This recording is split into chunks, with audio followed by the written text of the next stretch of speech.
Assalamualaikum warahmatullahi wabarakatuh.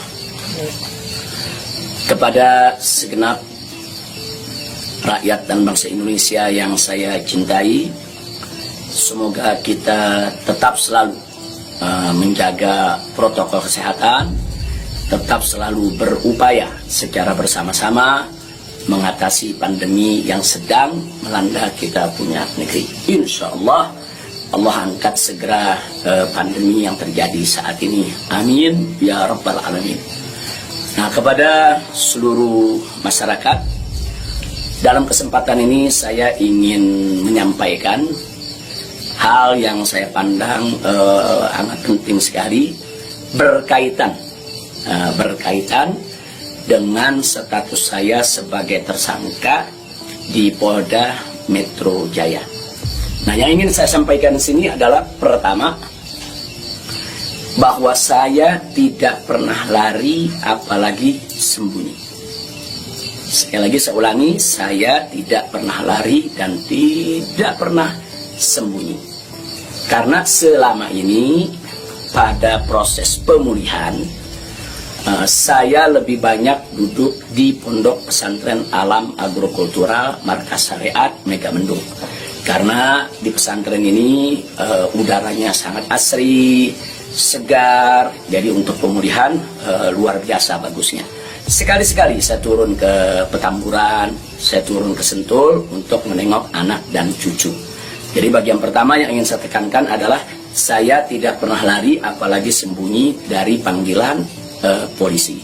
Yang kedua, saya juga tidak pernah mangkir dari panggilan Polda Metro Jaya. Nah, kenapa saya katakan saya tidak pernah mangkir? Pada panggilan yang pertama, yaitu hari Selasa tanggal 1 Desember 2020, nah, ketika itu saya tidak bisa memenuhi panggilan, saya kirim pengacara.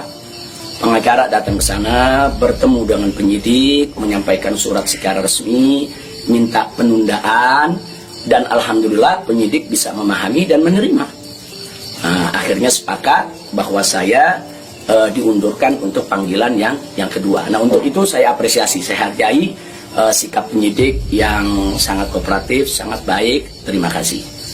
Nah, kemudian pada panggilan yang kedua, yaitu pada hari Senin tanggal 7 Desember 2020. Nah, ketika itu saya melihat posisi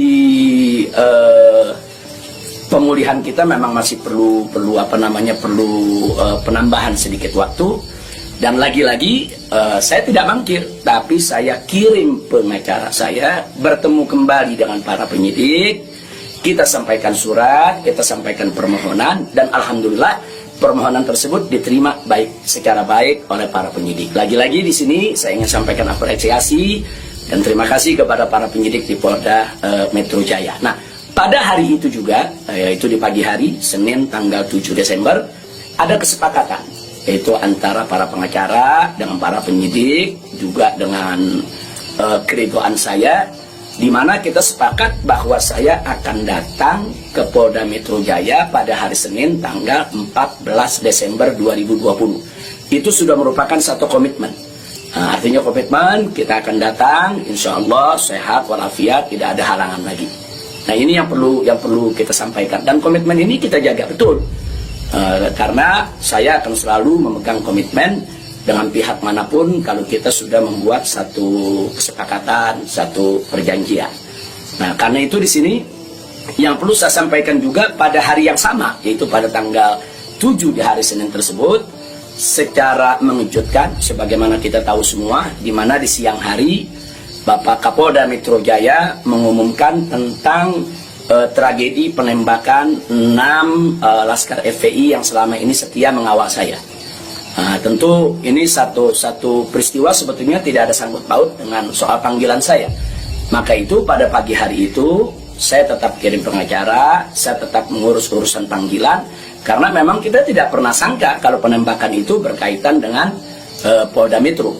Karena saat itu kami masih mengira kalau itu adalah orang tak dikenal.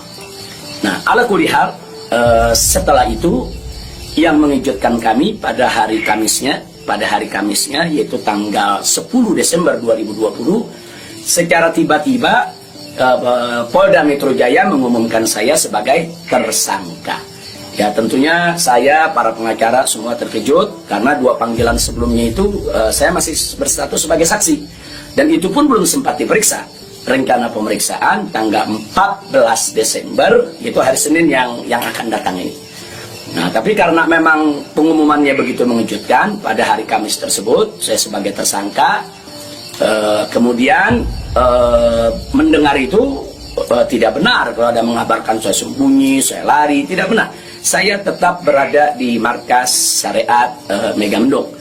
Nah, begitu hari Kamis ada pengumuman semacam itu, Jumat pagi tanggal 11 Desember itu kita kirim lagi para pengacara untuk bertemu dengan penyidik. Dan alhamdulillah terjadi pertemuan dengan penyidik. Nah, ditanyakan oleh para pengacara bagaimana komitmen yang hari Senin tanggal 14, apa itu batal atau bagaimana. Nah, kalau saya pribadi ingin tetap berpegang kepada komitmen. Nah, karena kita ini